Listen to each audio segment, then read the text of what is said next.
आज मैं आप लोगों को एक कहानी सुनाने जा रही हूँ। कहानी बड़ी शिक्षाप्रद है, ध्यान से सुनो। एक गांव में एक ब्राह्मण रहता था। वह प्रतिदिन गंगा स्नान के लिए जाया करता था।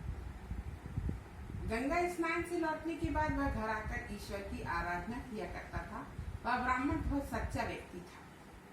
एक दिन गंगा स्नान से लौटते समय उसे रास्ते में एक पोटली मिली। उसने उस पोटली को उठाया और उसने सोचा कि यहाँ यदि खोलकर देखूंगा तो इसे कोई देख लेगा, इसलिए वह उस पोटली को अपने घर ले गया। घर ले जाने के बाद उसने ईश्वर की आराधना की और मन ही मन सोचा कि आज तो भगवान ने मुझे बहुत माला माल कर दिया। और उसने उस पोटली को खोला तो उसमें देखा 30 स्वर्ण मुद्राएं थी।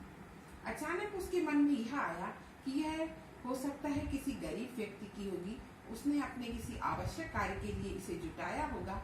तो उसके मन में उसकी नैतिकता, उसका लालच उसकी नैतिकता को डिगा नहीं पाया और वह उस पोटली को लेकर प्रधान के घर की ओर चल दिया। उसने सोचा यह पोटली मैं उस प्रधान को दे दूंगा ताकि वह इसे उसके वास्तविक हकदार के पास पहुंचा देगा।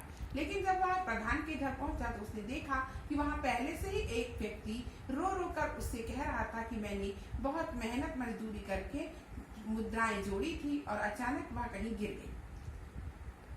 उसकी पूरी बात सुनने के बाद उसने वह पोटली उसकी ओर बढ़ा दी। ब्राह्मण ने वह पोटली उसकी ओर बढ़ा दी और उससे कहा कि लो, इस पोटली के असली हकदार तो हो।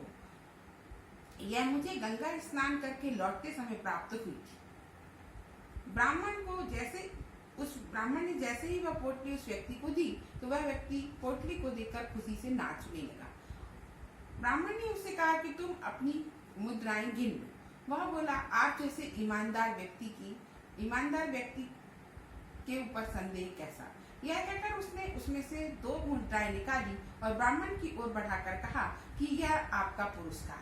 ब्राह्मण ने वह पुरस्कार लेने से इनकार कर दिया और कहा कि आपको यह पोटली वापस करने से आपको जो आनंद की प्राप्ति हुई है उसे देखकर मुझे जो संतोष प्राप्त हुआ वह इस पुरस्कार से कहीं अधिक बड़ा है।